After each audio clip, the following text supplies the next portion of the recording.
భారతదేశపు మహాగ్రంథాలు, కావ్యాల సంపూర్ణ సంకలనం. సబ్స్క్రైబ్ చేయండి. తిలక్.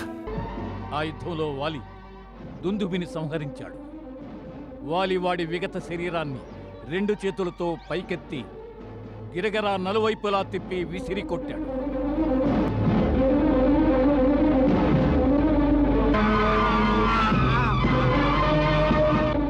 ఈ గుహకు ఎదురుగా ఉన్న వనంలో 7 పెద్ద పెద్ద తాటి చెట్లు ఉన్నాయి. వాటి శాఖలు అన్ని వైపులకు వ్యాపించి ఉన్నాయి. వాలి ప్రతి వృక్షాన్ని ఒక్క బాణంతో నేల కొరిగేలా చేస్తాడు. రఘునందన, నేను వాలి యొక్క సాటిలేని పరాక్రమమును వర్ణించాను. చాలా సంతోషం సుగ్రీవ మహారాజా. నీవు ఆ 7 తాడి చెట్లు ఎక్కడున్నాయో చూపించు. పదండి ప్రభు, తీసుకువెళ్తాను.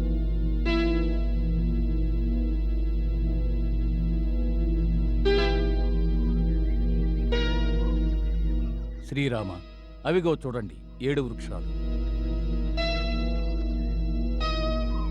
వాలి భుజబలం ఎంతటిదంటే తను ఒక బాణం వేస్తే ఆ బాణం తాటి చెట్టును ఖండించి బయటకు దూసుకుపోతుంది. ఆ విధంగా తను 7 బాణాలతో 7 తాటి చెట్లని నేలకూల్చగలడు. తమరు ఈ వృక్షాలపై తమ బాణాలను పరీక్షించుకుంటే మంచిది. నా అవజ్ఞతను మన్నించండి రామ. వాలి శరీరం వజ్ర సమానమైనది. మీరు వాలి శరీరం మీద ఏ బాణాన్ని ప్రయోగించాలనుకుంటున్నారో ఆ బాణం యొక్క శక్తిని ఒక్కసారి పరీక్షించుకోవడం మంచిది. అటులనే మరోసారి ఆ తాటి చెట్లను చూద్దాం. పదండి. పదండి ప్రభు.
ప్రభువులకు జయం.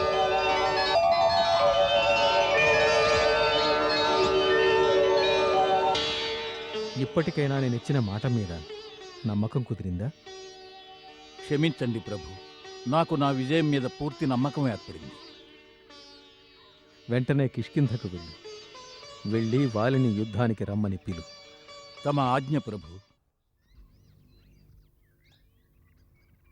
వాలి, ఓ వాలి, బయటకు రా. నేను నిన్ను వదిలిపెట్టాను. నాకు జరిగిన అవమానానికి తగిన ప్రతీకారం తీర్చుకుంటాను. బలముంటే బయటకు రా, నాతో యుద్ధం చెయ్యి. ఓ వాలి, వాలి, ధైర్యం ఉంటే బయటకు రా. ఇది సుగ్రీవుని గొంతులా ఉంది. వానిదే. ఇన్ని సంవత్సరాల తర్వాత వచ్చాడు, ఏమైంది వీడికి? వాలి, ఓ వాలి, బయటకు రా.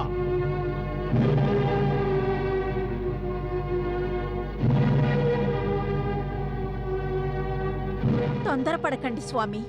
కొంతసేపు అరచి తరువాత తనే వెళ్ళిపోతాడు. వాడు యుద్ధానికి రమ్మని పిలిస్తే నన్ను ఇంట్లో కూర్చోమంటావా? నువ్వింత భీరువు ఎప్పుడయ్యావు? నేను తమ కోసమే చెప్తున్నాను స్వామి. ఇది తమకి విశ్రాంతి సమయం.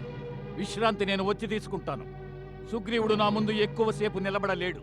నేను త్వరగా వచ్చేస్తాను. వాలి, ఓ వాలి, బయటకు రా.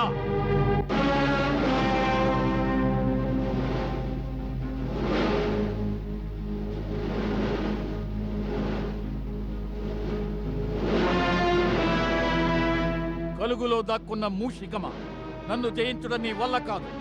వెళ్ళిపో, వెళ్ళి అదే కలుగులో దాక్కో. వ్యర్థాలాపాలు వద్దు వాలి, యుద్ధం చేయి, యుద్ధం. అలాగా? చీమకు కూడా రెక్కలొచ్చినట్టున్నాయే. పద విశాల మైదానానికి, పద పద. అయితే పద.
లక్ష్మణ, బాణం గురిపెట్టాను, కానీ అన్నదమ్ములిద్దరూ ఒకే పోలికతో ఉన్నారు. ఏమాత్రం పొరపాటు జరిగినా అనర్థం జరిగిపోతుంది. నేను ఈ బాణాన్ని ప్రయోగించలేను.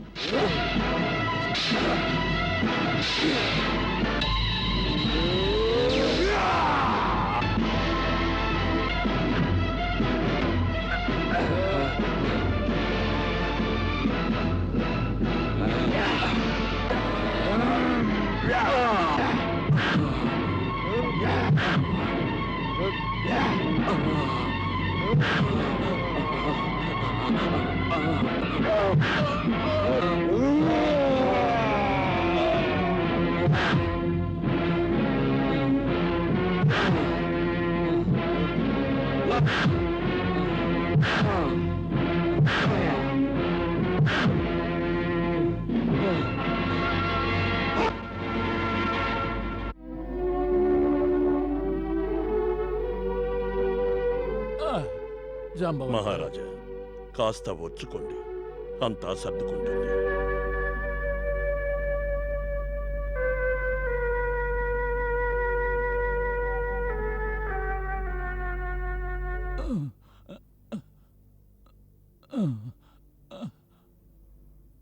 జాంబవంత,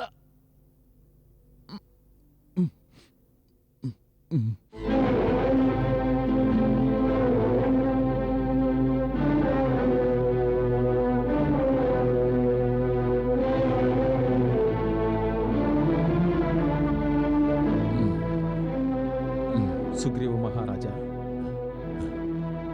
రామిత్రమా, మాట బాగా నిలబెట్టుకున్నారు.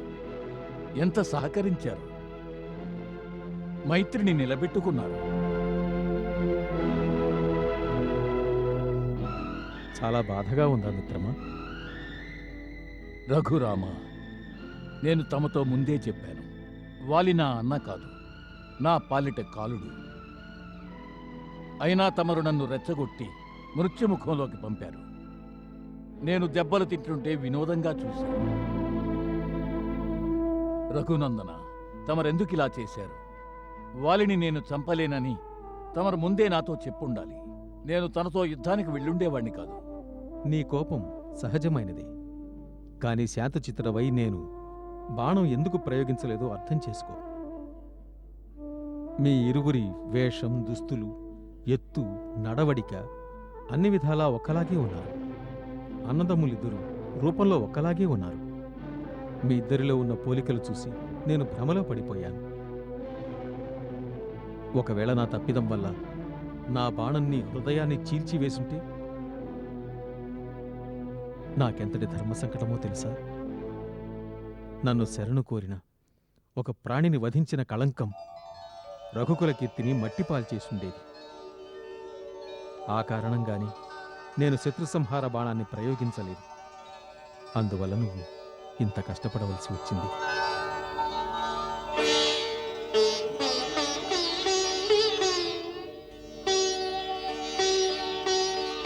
మిత్రమా, ఇప్పుడు నీకు ఉపశమనం కలిగిందా?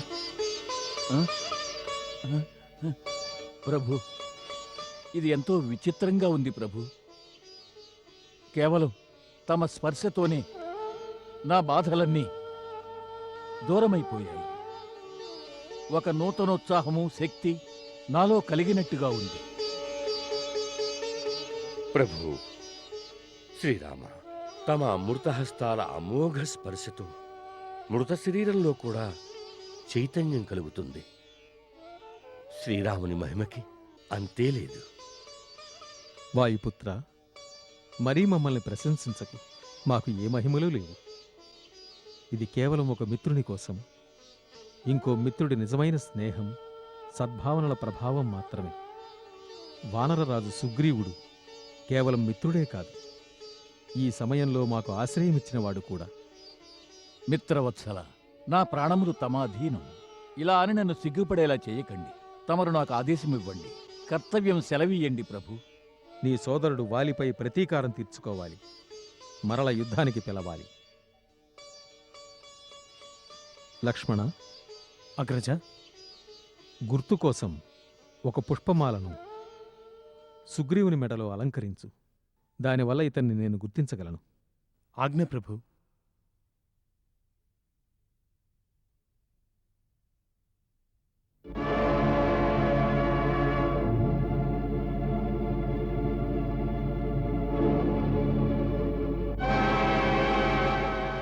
ఈ పాలు సేవించండి స్వామి. వాలి! పిరికి బందా, సిగ్గుతో చావు. యుద్ధం నుంచి పారిపోయి భార్య కొంగుచాటును దాక్కున్నావా? ధైర్యం ఉంటే బయటకు రా. ఈ సుగ్రీవుడు నిన్ను యుద్ధానికి పిలుస్తున్నాడు. బయటకు రా. ఓ వాలి! ఆ! చూసావా తారా? నేడు నీ చెల్లెలు రోమా విధవ కావడం తథ్యం. వాలి చేతుల్లో నుండి నేడు సుగ్రీవుణ్ణి ఎవరూ కాపాడలేరు. స్వామి, స్వామి, ప్రవాహంతో ఉన్న నదితో సమానంగా రగులుతున్న మీ కోపాన్ని అణుచుకొని శాంత చిత్తులై నా ఒక్క వినతిని వినండి స్వామి. ఈ క్రోధం సుగ్రీవుణ్ణి హతమార్చిన తర్వాతే శాంతిస్తుంది. అప్పుడు చెప్పు, ఏం చెప్పాలి? చూసావా, అల్పుడు మళ్ళీ ద్వారం దగ్గరకు వచ్చి పిలుస్తున్నాడు. స్వామి, అల్పుడు కాదు, తను మీ తమ్ముడు.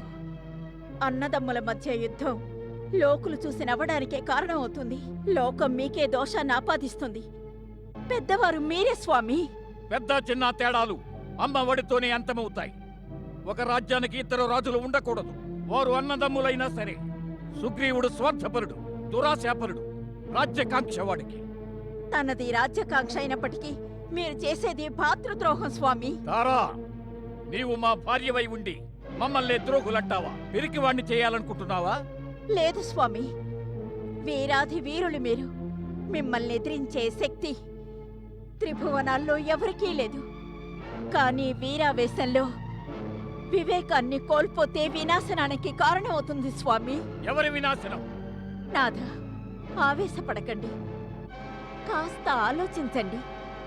మీ చేతుల్లో దెబ్బలు తిని ఓడించబడి యుద్ధభూమి నుండి పారిపోయినవాడు మళ్ళీ ఏ ధైర్యంతో మీకు సవాలు విసురుతున్నాడు? అంగదుడు మనల్ని ముందుగానే హెచ్చరించాడు.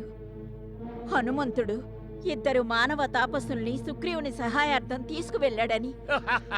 ఆ తాపసులు మానవ మాతృలు. పర్వత సమానుడు, అజేయుడు, ప్రచండుడు అయిన వాళ్ళని ఎంతమందిస్తారా? ఆ తాపసులు సాధారణ మానవ మాతృలు కాదు స్వామి. వారి పూర్తి వివరాలు తెలిసాయి. వారు సాక్షాత్తు మహేశ్వర ధనుర్భంగం చేసినవారు. తాటకి సుబాహుల్ని వధించారు. ఆయన సాధారణ లోకోత్తర త్రిలోక విజేతైన రాముడు నేడు సుగ్రీవునికి స్నేహితుడయ్యాడు.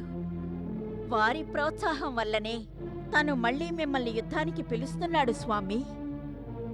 సుగ్రీవుని గర్జన, బెదిరింపు, యుద్ధానికి పునరాగమనం నా మనసెందుకో కీడుని శంకిస్తోంది స్వామి. తమ భార్య వినతిని ఆలకించండి. నేడు ఈ సమయంలో సుగ్రీవునితో యుద్ధానికి వెళ్ళకండి స్వామి. చూడు, ఆ రాముని గురించి నేను కూడా గుప్తచరుల ద్వారా తెలుసుకున్నాను. ఆయన ధర్మ మార్గాన్ని అనుసరించేవాడు, సమదర్శి. ఆయన అధర్మానికి కొమ్ము కాయడు. వాలే పిరికి బంద, యుద్ధం నుంచి పారిపోయి భార్య కొంగుచాటును దాక్కున్నావా? సిగ్గుతో చావు. వాలే ధైర్యం ఉంటే బయటకు రా. ఈ సుగ్రీవుడు నిన్ను యుద్ధానికి పిలుస్తున్నాడు. పరిణామం ఏవైనా కాని శత్రువు యుద్ధానికి పిలిచినప్పుడు వెనుకంజ వేయడం వీరుని యొక్క లక్షణం అనిపించుకోదు. సుగ్రీవుడు వాలి ఒకే తల్లి పాలు తాగారు. ఆ తల్లి పాలు తాగిన వాలి అధముడు కావాలా? అసంభవం.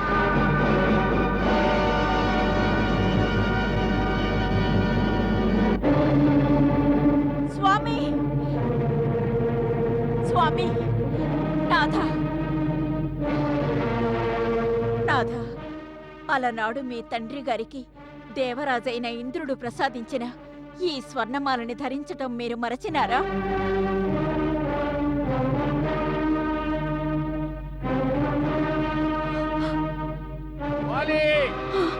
పిరికి బంద, యుద్ధం నుంచి పారిపోయి భార్య కొంగుచాటును దాక్కున్నావా? సిగ్గుతో చావు. స్వామి, నాథ,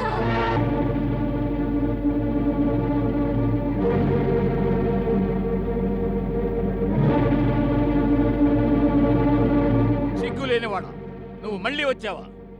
నువ్వు చిన్నవాడివని కనికరించి మొదటిసారి ప్రాణాలతో వదిలేశాను. కానీ ఇప్పుడు వదిలిపెట్టను.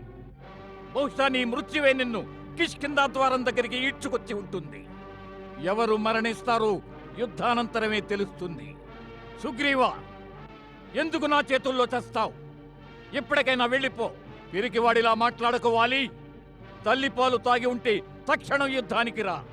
అలాగే వస్తాను. నీ నుదుటి మీద నేడే చావాలని రాసుంటే పద, రా, పద.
వంచన, వంచన. నేను ఓడిపోలేదు. వంచనతో చంపబడ్డాను. నువ్వు నన్ను మోసంతో చంపావు. కళంకితుడైన సుగ్రీవా, భీరువా, పిరికి బంద, పరాధీనుడు అయ్యి పరుల శస్త్రంతో నువ్వు నా మీద దెబ్బ తీశావు. నువ్వు విజేతననుకుంటున్నావా? ఓరి పిచ్చివాడా, నువ్వు మన జాతికి నమ్మక ద్రోహం చేశావు, మాతృద్రోహం చేశావు, దేశద్రోహం చేశావు, కులద్రోహం చేశావు.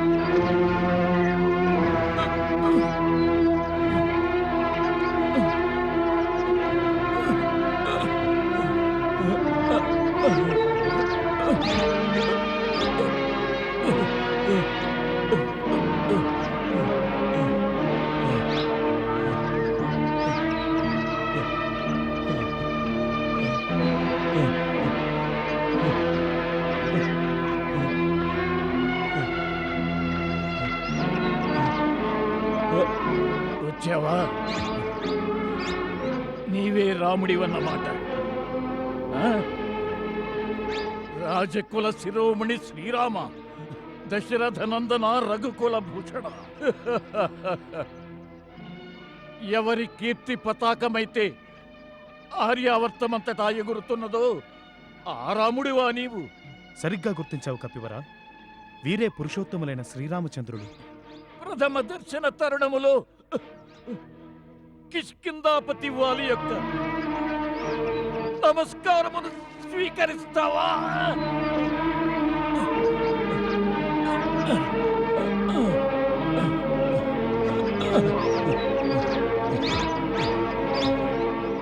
ఏ ధర్మపాలక, పురుషోత్తమ శ్రీరామ,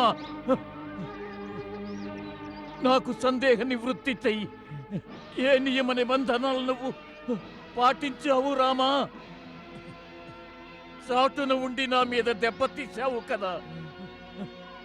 ఈ విధంగా కొంచెం ఉండి దెబ్బతీయడం వీరోచితం కాదు. ఇది వేటగాని పని రామా. ఇలా చేయడం వల్ల నీ వీరత్వానికి కళంకం రాదా రామా? రామా, చెప్పు, సమాధానం చెప్పు రామా, సమాధానం చెప్పు.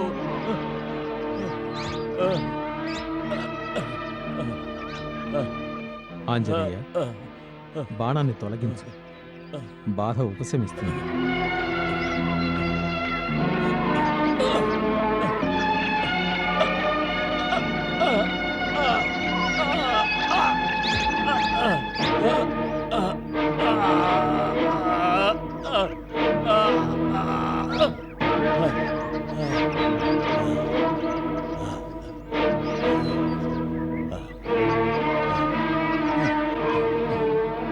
నాపై దయ చూపిస్తున్నావా శ్రీరామ? నా ప్రశ్నకు సమాధానం చెప్పు. వైరం మా అన్నదమ్ముల మధ్య, అలాంటప్పుడు పొంచి ఉండి నన్ను వధించారు. ఇదే నా ఆర్యుల ఆదర్శం. నన్ను హతమార్చి నీ పూర్వీకుల దృష్టిలో నిందాపోత్రుడివి కావా? మన ఇరువురి మధ్య ఎలాంటి వైరమూ లేదు. మరి ఏ కారణంగా ఈ సుగ్రీవుడు నీకు మిత్రుడయ్యాడు, నేను శత్రువునయ్యాను చెప్పు రామా. నేనెందుకు నీకు శత్రువునయ్యాను? మిత్రుడి శత్రువు శత్రువే అవుతాడు. సుగ్రీవుడు మా మిత్రుడు. నీవు తన పట్ల చేసిన అన్యాయానికి, నీ పాపాలకు శిక్ష విధించడానికి మేము నిన్ను వహిస్తామని ప్రతిజ్ఞ చేశాము. రఘువంశీయులు ఎవరికైనా మాటిస్తే ప్రాణాలు పోయినప్పటికీ ఆ మాట నిలబెట్టుకుంటారు. ఇచ్చిన మాటను నిలబెట్టుకోవడమే మా ముఖ్య ధర్మం. దానికోసం నిందాపాత్రులవడానికి కూడా మేము సిద్ధమే.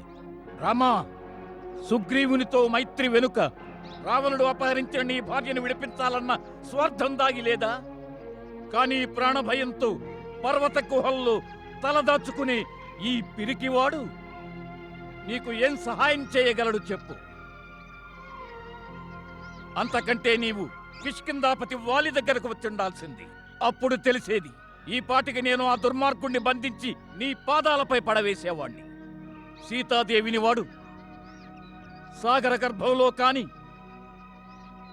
ఆకాశంలో కాని, పాతాళములో కాని ఎక్కడ దాచినా సరే ఆమెను తీసుకొచ్చి నీకు అప్పగించేవాణ్ణి. ఈ విధంగా వంచనతో అతి క్రూరంగా నన్ను వధించినందుకు నీ పేరు కళంకమును ఆపాదించుకుని చరిత్ర పుటల్లో నిలిచిపోతుంది. జన్మించిన వాడు మరణించక తప్పదు. అందువలన దాని గురించి నాకు బాధ లేదు. నా అనంతరం సుగ్రీవునికి రాజ్యం లభిస్తుంది. అది సముచితమైనదే. అనుచితమైనది ఏమిటంటే, నీవు నన్ను రణభూమిలో వీరుని వలె నాతో యుద్ధం చేసి నన్ను వధించలేదు. నన్ను అధర్మపూర్వకంగా చంపావు. నిరపరాధినైన నన్ను హత్య చేశావు. ఈ పాపానికి నీకు ప్రాయశ్చిత్తం లేదు రామా, ఎన్నటికీ లేదు.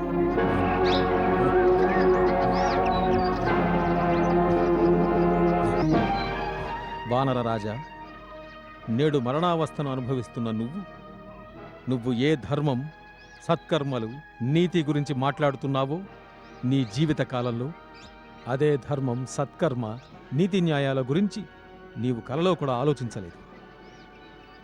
ధర్మం, అర్థం, కామం లాంటి లౌకిక సదాచారాలు నీకు బొత్తిగా తెలియవు. ఆచార్యుల ద్వారా ధర్మస్వరూపాన్ని పూర్తిగా తెలుసుకోకుండానే నువ్వు నాకు ధర్మోపదేశం చేయాలనుకుంటున్నావు. నన్ను నిందించే సమయంలో నువ్వు నాకు తెలివి తక్కువ బాలుడి రూపంలో కనపడ్డావు. నువ్వు చపల చిత్తుడివి. చంచల చిత్తులైన అజ్ఞానులైన వానరులు నీ మంత్రులు. ఒక అంధుడు ఇంకొక అంధుడికి దారి చూపించినట్లుగా నీ వద్దనున్న చపల మంత్రులు నీకు సలహాలిస్తూ ఉంటారు. మరి నువ్వు ధర్మాన్ని ఎలా తెలుసుకోగలవు? ధర్మం యొక్క సూక్ష్మ స్వరూపాన్ని ఎలా అర్థం చేసుకోగలవు? ధర్మాన్ని పక్కన పెడితే నీ అపరిమిత బలాన్ని చూసుకుని మదోన్మత్తుడవై సామాన్యమైన లౌకిక ఆచార వ్యవహారాల గురించి ఎన్నడూ ఆలోచించలేదు. అన్నగారు, తండ్రి, గురువు ఈ ముగ్గురు సమానంగా పూజనీయులు. అదేవిధంగా తమ్ముడు, పుత్రుడు, శిష్యుడు ఈ ముగ్గురు సమానమని అంటారు. పుత్రుని భార్యతో, తమ్ముని భార్యతో, సహోదరితో, కుమార్తెతో సమానమైన పవిత్ర సంబంధం నెరపడం అనాదిగా వస్తున్న సామాజికమైన, నైతికమైన ధర్మం. నీవు ఏనాడు ఏ నియమాన్ని పాటించలేదు. నీ తమ్ముడైన సుగ్రీవుడికి అన్యాయం చేసి ఏ దోషం లేకపోయినా అతడిని వెళ్ళగొట్టావు. అతడు బ్రతికుండగానే అతడి భార్య రుమను అధర్మంగా, అవినీతిగా భార్యలాగా నీ అధీనంలో ఉంచుకున్నావు.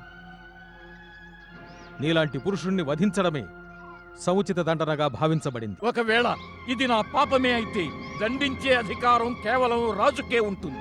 నన్ను దండించే అధికారం నీకెవరిచ్చారో చెప్పు రామా. దురహంకారి, నీకిది విదితమై ఉండాలి. పర్వతాలు, వనాలు, అడవులతో సహితంగా ఈ భూమండలమంతా మా ఇక్ష్వాకు వంశ రాజులది. ఇప్పుడు ఇక్ష్వాకు వంశ రాజు భరతుడు. వాని ఆజ్ఞను పాలించేవాడిగా, పవిత్ర ఇక్ష్వాకు వంశానికి చెందినవాడిని కావడం వల్ల ఇక్కడున్న పశువులు, పక్షులు, నరులు, వానరులు అందరి పట్ల దయాగుణాన్ని కలిగి ఉండడం లేదా వారిని దండించే అధికారం నాకు ప్రాప్తించింది. ధర్మాత్ముడైన భరతుడు ఈ భూమిని పాలిస్తున్నాడు. ఆయన ఉండగా ఏ ప్రాణి ధర్మవిరుద్ధంగా ప్రవర్తించకూడదు. కనుక మేమందరం వారి ఆజ్ఞతోనే శ్రేష్టమైన ధర్మాన్ని పాటిస్తూ నీ వంటి ధర్మభ్రష్టులైన పురుషులకు శాస్త్ర ప్రకారం దండన విధిస్తాం. బాలి, సత్పురుషుల ధర్మం అతి సూక్ష్మంగా ఉంటుంది. దానిని అర్థం చేసుకోవడం కఠినం. వాలి, తెలుసుకో. ఒకవేళ రాజు పాపాత్ముణ్ణి దండిస్తే ఆ పాపి దండనను అనుభవించి పునీతుడవుతాడు. కాని రాజు సరైన శిక్ష విధించకపోతే ఆ శిక్షా ఫలితాన్ని రాజే స్వయంగా అనుభవించాలి. మనుస్మృతిలో మనుమహారాజు కూడా ఇదే చెప్పాడు. రాజభీకృత దండాస్తు కృత్వా పాపాని మానవః నిర్మలా స్వర్గమాయాంతి సంతఃసుకృతినోపథ శాసనాద్వాపి మోక్షాద్వా ఇస్తేన పాపాత్ ప్రముచ్యతే రాజాత్తు శాసన పాపస్య తద్వా పునౌతి కిల్మిషం. వానరరాజా, నీవు చేసినది పాపం. దాని ప్రకారం నీ వధ సర్వదా ధర్మానుసారం సముచితమే అవుతుంది.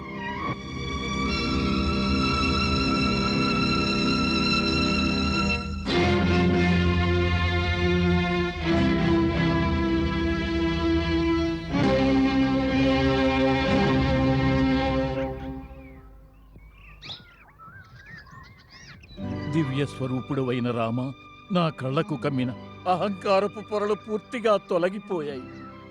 నా అంతఃచక్షువులు తెరుచుకున్నాయి. నా అంతరాత్మ పరమాత్మను గుర్తించింది. నీ అమోఘ శరాఘాతం వల్ల కలిగిన బాధతో, అజ్ఞానావేశాలతో నా నోటి నుండి తమ పట్ల అనుచితమైన మాటలు వెలువడ్డాయి. నన్ను క్షమించండి ప్రభు. తమరు పరమార్థతత్వానికి యథార్థ ప్రతీక. నేను ధర్మభ్రష్ట ప్రాణులలో అగ్రగణ్యుణ్ణి. ఏ కృపాకర, నా అంతో నన్ను అచేతనుని చేస్తోంది. నా ప్రాణాలు పోకముందే తమ పాదాలు తాకి ప్రాయశ్చిత్తం చేసుకొని వండి ప్రభు. ప్రభు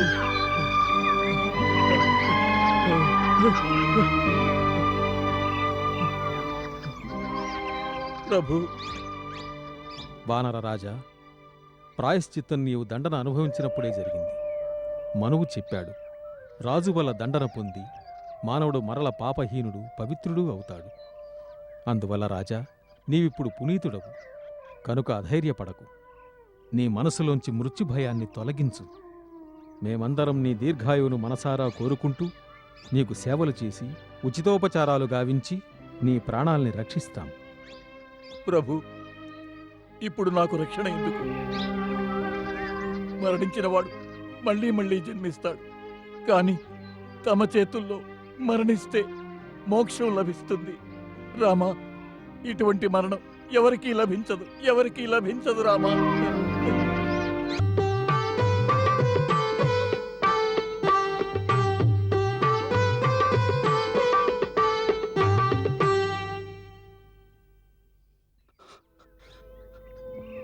ఏ దుర్లభమైన మృత్యువు నేడు నాకు సంభవించినదో దాని ముందు కిష్కింధ మాత్రమే కాదు, స్వర్గము, యావత్ పృథ్వీ సామ్రాజ్యము తుచ్చమైనవి. కిష్కింధ ఇక సుగ్రీవునిదే. నన్ను క్షమించు అగ్రజ, నేను పాపాత్ముడను. కిష్కింధ ప్రభువుగా నీవే ఉంటావు. నాకు కిష్కింధ మీద ఎప్పుడూ ఎలాంటి అపేక్ష లేదు. నాకు కేవలము నీ అభిమానమే కావాలి. సుగ్రీవా, నా జీవితం ఇప్పుడు ముగియబోతున్నది.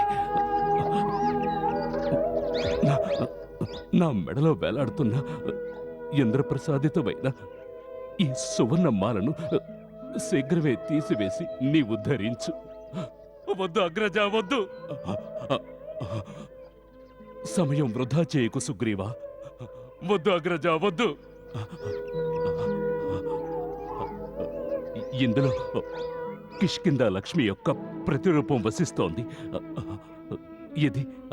ఇది నా మృత శరీరంపై ఉంటే దీని మహిమ నశిస్తుంది. అందుకని నా ప్రాణములు ఉండగానే దీనిని తీసివేసి నీవు ధరించు. శక్తి సంపన్నుడు అవుతావు. హనుమా, మహారాజా, సమయం వృధా చేయకు.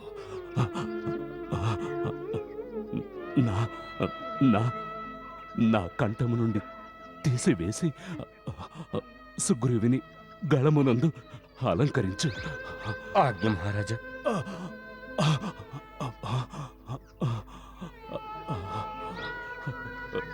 వద్దు, వద్దు. స్వామి! స్వామి! స్వామి! స్వామి! ఏమైనది స్వామి?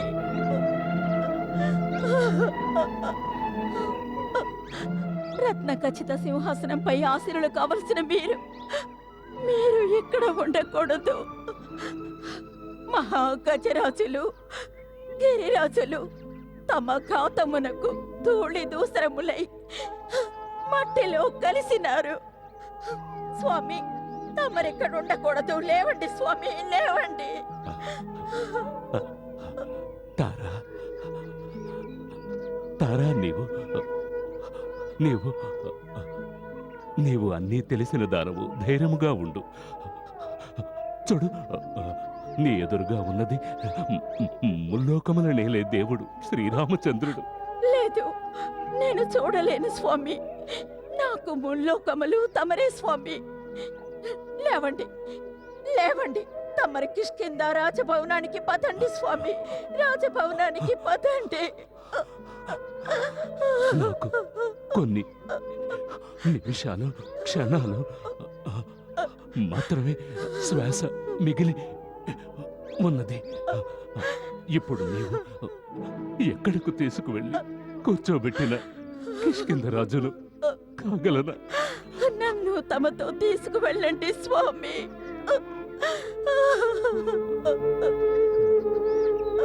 తారా, ఇంతవరకు ఎవరిని తమ వెంట తీసుకువెళ్ళలేదు. ఇది యథార్థం. ఒంటరి ఆగమనం, ఒంటరి నిష్క్రమణం, ఇది జగమెరిగిన సత్యం. ఇదే సృష్టి ధర్మం. తారా, నీకు నాకు రుణం తీరిపోయింది. లేదు స్వామి, జీవితంలోని అంతిమ క్షణం వరకు సుఖంలోనూ దుఃఖంలోనూ జీవనంలోనూ మరణంలోనూ ఎన్నడూ తమ నుంచి వేరుగా ఉండలేను స్వామి. నేను తమతోనే ఉంటాను స్వామి.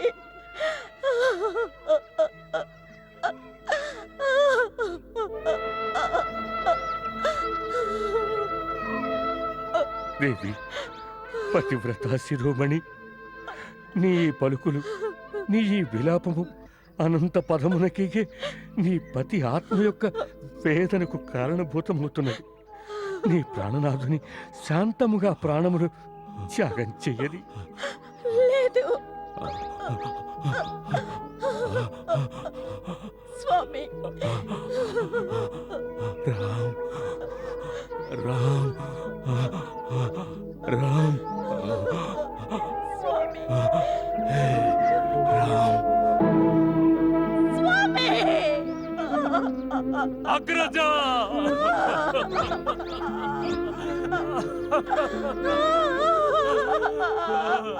దేవి తారా,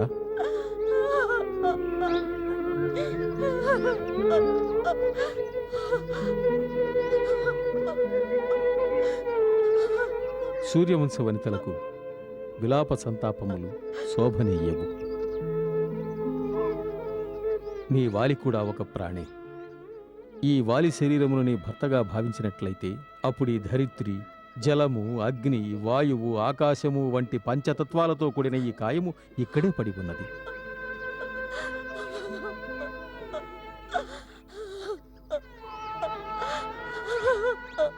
దీనినే నీవు ప్రేమించావు. ఈ కాయమునే నీవు నీదనుకుంటున్నావు. ఇదిప్పుడు నీ సమక్షమున సుషుప్తావస్థలో పడి ఉన్నది. దీనిలోని అదృశ్య జీవాత్మను నీ పతిగా భావించినట్లయితే అప్పుడతడు అమరుడు, అవినాశుడు. సర్వదా నీతోనే ఉన్నట్లు భావించు. దుఃఖించకు.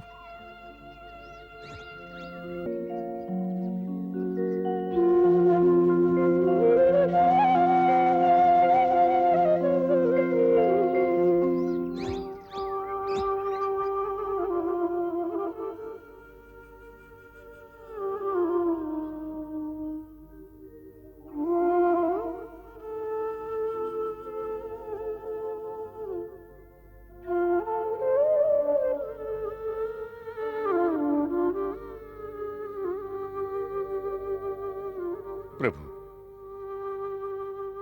మహారాజు సుగ్రీవుడు భాతృవియోగంతో శోకతప్తుడై ఉన్నాడు. మీరు వారిని శాంతింపచేయండి.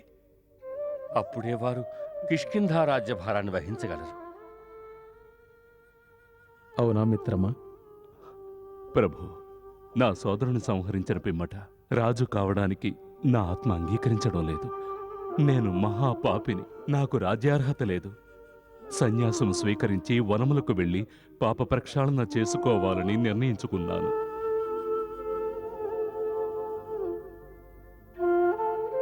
మిత్రమా, ఇప్పుడు నీవు చెప్పినది ఇటువంటి సమయములలో సర్వదా సముచితమే. దీనిని బట్టి తెలుస్తున్నది నీ హృదయం సజ్జన పురుష హృదయమని. నీవు అలా అనకపోయి ఉంటే క్రోధ ప్రతీకార జ్వాలలు నీ హృదయంలోని సమస్త కోమల భావములను దహించి వేసినవని మేము అపార్థం చేసుకునేవాళ్లం. పదవి లభించిన వెంటనే నీవు ఎలాంటి అమానుష కృత్యమైనా చేయగలవని మాకు భయము కలిగేది. ఇప్పుడు నీపై పూర్తి నమ్మకం కలిగినది. ఈ ప్రతీకార జ్వాలలు నీ హృదయములో ఎన్నో సంవత్సరములుగా రగులుతున్నవి.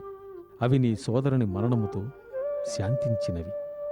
మరల నీ హృదయములోని కోమల భావములు నిదుర మేల్కొన్నవి. ఎటులన ధరిత్రిపై వికసించే సుందర పుష్పములు గ్రీష్మ ఋతువు ప్రవేశించి మండుటెండలో మాడిపోతే, వర్ష ఋతువు ఆగమనంతో అదే రగులుతున్న భూమి నుండి సుందర సుగంధ పుష్పములకు అంకురార్పణ జరుగుతున్నది. అదేవిధంగా నీ మనసులోని సద్భావనలు బయల్పడుతున్నవి. ఇది హర్షించదగ్గ విషయం. మరొక విషయం వైరాగ్యం. మిత్రమా, ప్రస్తుతము నీవు అనుభవిస్తున్న ఈ అవస్థను శ్మశాన వైరాగ్యమని అంటారు. ఎవరైనా మన ఆత్మీయులు మరణించినట్లయితే ఆ సమయంలో ప్రతి ఒక్కరిలోనూ ఇటువంటి భావనలే ఉత్పన్నమవుతాయి. కానీ అవి స్వల్పకాలం మాత్రమే ఉంటాయి. తరువాత కొద్ది దినాలకు మనుషులు మరలా మాయలో చిక్కుకుంటారు. అందులకే బుద్ధిమంతులు ఈ అల్ప వైరాగ్య కారణంగా తమ కర్తవ్యము నుండి విముఖులు కారు. ఈ సమయాన ఈ విశాల వానర సామ్రాజ్యమును పాలించడం నీ కర్తవ్యం. వీరవరేణ్యుడు వాలి ఈ రాజ్యభారాన్ని నీకు అప్పగించాడు. అందులకే నీ అగ్రజుని ఆజ్ఞగా భావించి ఈ రాజ్యభారాన్ని నువ్వు వహించాలి. ప్రభు, సన్యాసం స్వీకరించాలనుకున్న నన్ను రాజువి కమ్మంటున్నారా? సన్యాసి కంటే ఉత్తమమైన రాజెవరున్నారు? సుగ్రీవ, తెలుసుకో, ఆదర్శవంతుడైన రాజు మానసికంగా సన్యాసే. సింహాసనం పైన, అధికారం పైన వ్యామోహం లేని వాడే ప్రజలకు న్యాయం చేయగలుగుతాడు. ఎవరిలో విలాసాపేక్ష, కోరికలపై ఆసక్తి ఉండవో వారు కూడా ఒక తపస్వి వలె అహోరాత్రాలు ప్రజాసేవా కార్యాలలో మనసును లగ్నం చేస్తారు. సన్యాసుల వలె వీరందరూ నావారు, వీరు పరాయివారు అనే మోహ మమకారాలను త్యాగం చేసి ఈశ్వరుని వలె తన ప్రజలందరినీ ఏకదృష్టితో చూడగలుగుతారు. అందులకే రాజును ఈశ్వరుడని కూడా సంబోధిస్తారు. మిత్రమా, ఇటువంటి వైరాగ్య భావములు నీలో చోటు చేసుకున్నట్లయితే నీవు ఆదర్శవంతుడైన రాజు అవుతావు. కాని అలా కానట్లయితే నీది క్షణిక వైరాగ్యమే అవుతుంది. అందులకే ఈ సమయాన నీ కర్తవ్యాన్ని గుర్తించి రాజ్యాన్ని స్వీకరించు. ఇదే నా ప్రార్థన.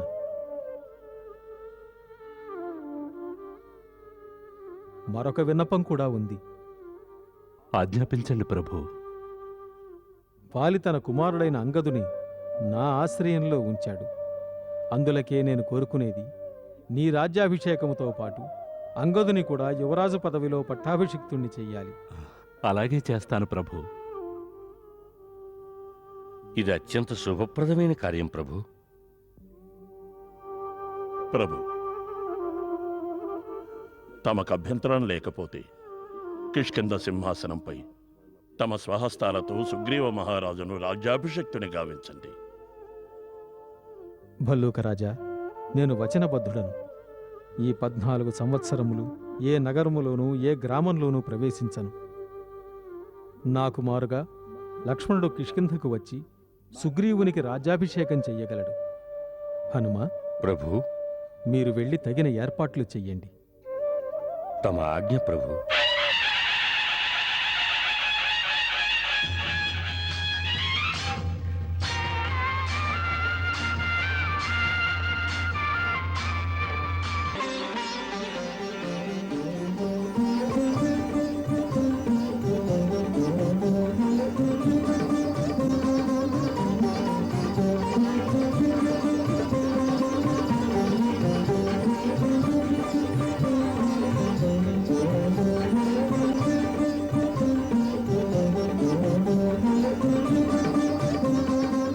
సుగ్రీవ్ మహారాజుకి!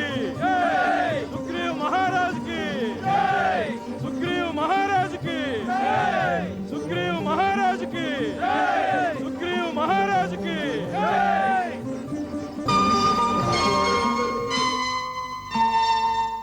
ప్రభు, ఇదంతా తమరు ప్రసాదించినది.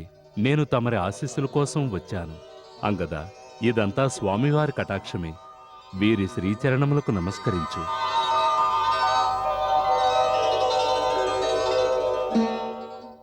యువరాజా అంగద,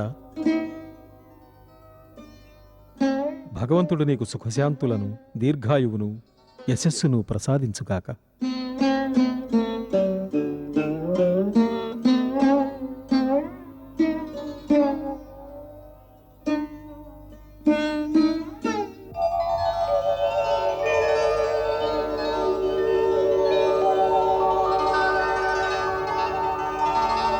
కిష్కింధాపతి మహారాజు సుగ్రీవ, భగవంతుడు పుండరీకాక్షుడు నీకొక ఆదర్శమైన ప్రజారంజకుడైన రాజనే కీర్తిని ప్రసాదించుగాక.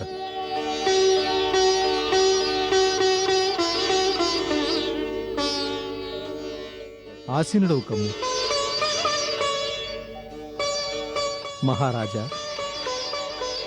ఈ సమయాన తమ ప్రథమ కర్తవ్యం రాజ్యంలోని సమస్త శక్తులను సంఘటితం చెయ్యడం. దానికంటే నా ప్రథమ కర్తవ్యం సీతామాత ఎక్కడున్నదో అన్వేషించి ఆమెను మీకు అప్పగించడం. తమరు లెస్స పలికారు సుగ్రీవ. ప్రస్తుతం మనందరి కర్తవ్యము అదే. వదిన గారి కొరకు నలుదిక్కులా అన్వేషించాలి. కానీ సీతాన్వేషణకు ఇది సమయం కాదు లక్ష్మణ. వర్షాకాలం ప్రారంభమైంది. నలుదిక్కులా నదీనదాలు పొంగి ప్రవహిస్తాయి, రాకపోకలు స్తంభిస్తాయి. అందుకే ఈ 4 మాసాలలో అన్వేషణను నిలిపివేయడం మంచిది. మహారాజా సుగ్రీవ, ఈ 4 మాసాలలో నీవు నీ నూతన రాజ్యాన్ని సువ్యవస్థీకరించుకో. ఆ తరువాత కార్తీకం ప్రారంభంలో నీవు నీ బలగాలను వెంటబెట్టుకుని మా వద్దకు రా. అప్పుడు సీతాన్వేషణకు సన్నాహాలు ప్రారంభిద్దాం. ఈ 4 మాసములు నేను లక్ష్మణునితో ప్రసవనగిరిపై ఉంటాను. 4 మాసాలా? సుగ్రీవ మహారాజా, 4 మాసాలు గడిచిన తర్వాత ఒక్క క్షణమైనను ఆలస్యము చేయరాదు. మా అన్నగారు తన మనోవ్యధను ఎవరికీ చెప్పడం లేదు. కానీ వాస్తవానికి అంతకాలం పాటు మా వదిన గారు ఎలా నిరీక్షించగలరు? ఆమెకు ప్రతి క్షణం ఒక్కో యుగంలా గడుస్తూ ఉంటుంది. అది మాత్రమే కాదు, ఇంతకాలం ఆమె హృదయం ఎంత తల్లడిల్లుంటుందో.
4 మాసాలు గడిచిపోయాయి.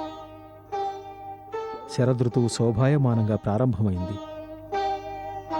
ఈ 4 మాసాలు ఒక్కొక్క దినము ఎలా గడిపాను తెలుసా లక్ష్మణ? తెలుసు అగ్రజ. నీ వ్యధను చూసి నాకు మనసులో ఎంత దుఃఖము కలుగుతున్నదో అంతకు మించి ఎన్నో రెట్లు బాధ సీతామాత గురించి కలుగుతున్నది. ఆమె తన బాధను ఎలా దిగమింగుకుంటున్నదో. రాను రాను మనసులో సందేహం కలుగుతోంది. ప్రస్తుతం సీత ఈ లోకంలో ఉందో లేదో అని. అయ్యో అగ్రజ, అటువంటి అమంగళ వచనములు తమరు పలుకరాదు. ఆమె కోమల శరీరం ఇంతటి కఠోరమైన యాతనను ఎలా సహించగలదు? సర్వసమర్థుడు, సర్వశక్తివంతుడు, అందరి మేలు కోరే ఈ రాముడు తన విషయంలో ఎంత అసమర్థుడై మనగలుగుతున్నాడు?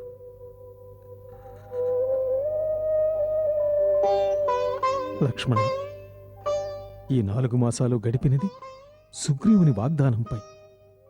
ఇప్పుడేమనిపిస్తోందో తెలుసా? సుగ్రీవుడు మనకిచ్చిన మాటను మర్చిపోయాడని. అతను ఇంతవరకు రాలేదు. ఎంత భక్తి విశ్వాసాలను ప్రదర్శించాడు. వర్ష ఋతువు గడిచిన వెంటనే తను మనకు సహాయం చేస్తానన్నాడు. ఇప్పుడు విస్మరించాడు.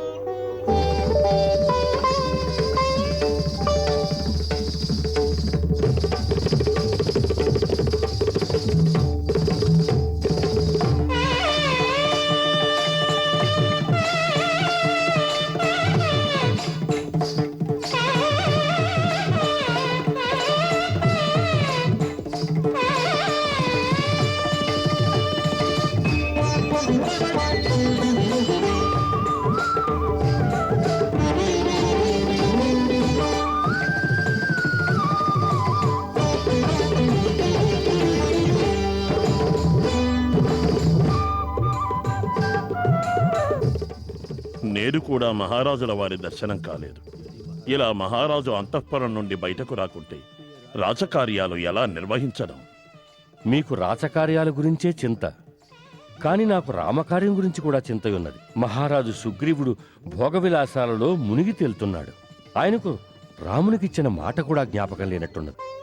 లక్ష్మణ, ఈ 4 మాసాలు మనం గడిపింది సుగ్రీవునిపై నమ్మకంతో. కానీ ఇప్పుడు సుగ్రీవుడు మనకిచ్చిన మాటను పూర్తిగా విస్మరించినట్లున్నాడు. తను స్వయంగా రాలేదు, కనీసం ఆ ప్రయత్నం కూడా చెయ్యలేదు. వర్ష ఋతువు గడచిన వెంటనే సుగ్రీవుడు ఇక్కడికి రావాలి. అది అతని కర్తవ్యం. అన్నా, చంచల చిత్తుడైన ఆ నీచ వానరుడికి కర్తవ్యము ఉండదు, నైతికత ఉండదు. హనుమకు కూడా నా గురించి చింతన లేకపోవడం విచారించదగ్గ విషయం. ఎంత హనుమంతుడు, బుద్ధిమంతుడు, జ్ఞానవంతుడు అయినా వాస్తవానికి సుగ్రీవుడి స్నేహితుడేగా. అతనేదైనా చెయ్యాలనుకున్నా ఎలా చెయ్యగలడు? అగ్రజ, అసలైన అపరాధి, విశ్వాసఘాతకుడు, మిత్రద్రోహి, స్వార్థపరుడైన సుగ్రీవుడే. అవును లక్ష్మణ, తన మనోరథాన్ని నెరవేర్చుకుని ఉపకారము చేసిన వారిని విస్మరిస్తున్నాడు. భోగ విలాసాలలో మునిగిపోయి అతడు తన ప్రతిజ్ఞను కూడా మరచినట్లున్నాడు. కనుక లక్ష్మణ, నీ ఒకసారి కిష్కింధకు వెళ్ళు, కర్తవ్యాన్ని బోధించు. అతడికి నా ప్రచండ ఆగ్రహావేశాలను గుర్తు చెయ్యి. వాలి ప్రాణములు తీసిన నా అమోఘ బాణములు అతను మరచినట్లున్నాడు. అతడిని అవశ్యం హెచ్చరించాలి. మీ చరణాలపై శపథం చేస్తున్నాను అగ్రజ. ఇప్పుడికా సుగ్రీవుని రక్షించడం ఈ ధరాతలంపై ఎవరికీ సాధ్యం కాదు. కిష్కింధ నుంచి ఈడ్చుకు వచ్చి తమరి పాదాలపై పడవేస్తాను.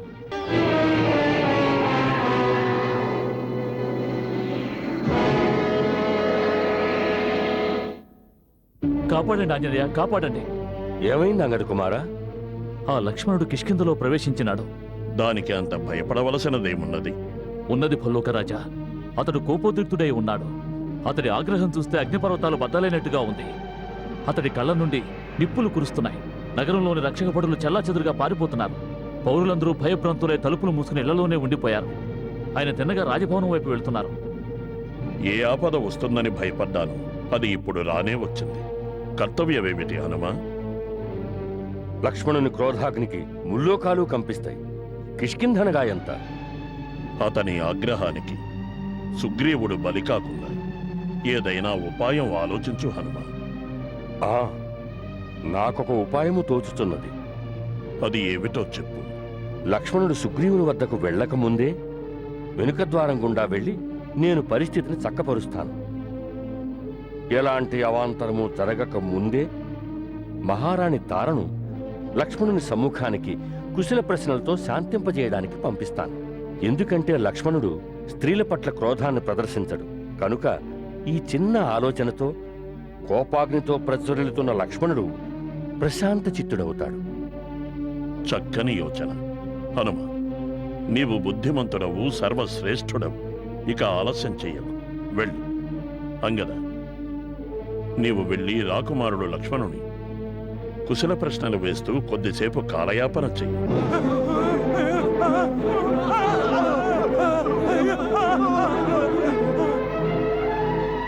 వానరరాజు సుగ్రీవుడు ఎక్కడున్నాడు? వాడితో చెప్పండి శ్రీరాముడి సందేశాన్ని తీసుకుని ఆయన అనుజుడు లక్ష్మణుడు వచ్చాడని. నేను స్వర్గీయ మహారాజు వాలిపుత్రుడను అంగదుడను. తమ పాదములకు నమస్కరిస్తున్నాను. ఇదే మా ఆశీర్వాదం అంగదా. తక్షణమే వెళ్లి కిష్కింధ మహారాజుతో చెప్పు, మేము వారిని కలవాలనుకుంటున్నామని.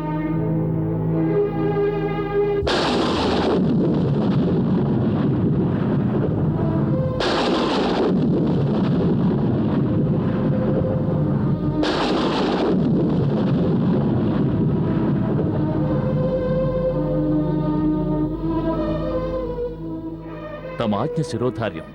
సుబాహు, సుకేతు, లక్ష్మణుల వారిని సకల మర్యాదలతో అతిథి గృహంలోకి తీసుకువెళ్లి సపర్యలు చేయండి. కుమారా అంగద, సమయాన్ని వృధా చేయకు. నేనిక్కడికి మీ అతిథి సత్కారాల కొరకు రాలేదు. సుగ్రీవ మహారాజుని కలవడానికి వచ్చాను. వారిని తక్షణమే కలవాలనుకుంటున్నాను. మహారాణి తార, ఈ సమయంలో మీరే రక్షించాలి, లేదంటే అనర్థం జరుగుతుంది. లక్ష్మణుని కోపాగ్నిని శాంతింపజేయడం ఆదిశేషుని వశం చేసుకోవడం లాంటిది. ఈ సమయంలో కిష్కింధ రాజ్యాన్ని కాపాడాల్సిన బాధ్యత మీ మీదే ఎక్కువగా ఉంది. ఈ విశాల వానర సామ్రాజ్యం మహారాజు సుగ్రీవుని కంటే ప్రస్తుతం మీ సమర్థత మీదే ఆధారపడింది. జయము జయము మహారాజా. ఏమైంది? రాకుమారుడు లక్ష్మణుడు రాజభవనానికి వేంచేస్తున్నారు. అతడు చాలా కోపముగా ఉన్నాడు. అందరూ భయభ్రాంతులైపోతున్నారు. అతను మిమ్మల్ని కలవాలనుకుంటున్నాడు. నన్ను కలవాలనుకుంటున్నాడా? చాలా కోపంగా ఉన్నాడా? నేను అతనికి ఎలా ఎదురుపడగలను? ఇప్పుడేం చేయడం? సుస్వాగతం వీరవరేణ్య. రఘుకుల వంశజులకు తార నమస్సుమాంజలులు. తమరు పెద్దలు, ఆదర్శ వనితా శిరోమణులు. మిమ్మల్ని నేను గౌరవించాలి. స్వీకరించండి నా నమస్సులు. మీ నమస్సులకు ధన్యవాదములు. తమరు బయట ఎందులకు నుంచున్నారు? రండి, దయచేయండి. రాజభవనంలోనికి విచ్చేయండి. రండి రాకుమారా, దయచేయండి.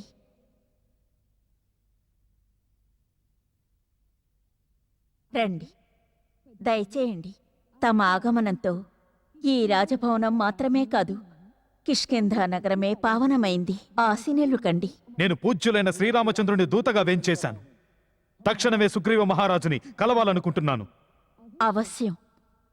ముందుగా తమరు విశ్రమించండి, శాంతచిత్తులు కండి. హనుమంతుడు, సుగ్రీవుడు అందరూ తమ సేవకై ఉపక్రమిస్తారు. రజని, ఆజ్ఞ మహారాణి. వెళ్ళి పాద ప్రక్షాళనకై జలము తీసుకురా. వద్దు మహారాణి, ఈ ఆడంబరాలేవి అవసరం లేదు. నన్ను శాంతపరచుటకు మీరు చేయుచున్న ప్రయత్నములు శ్లాఘనీయములు.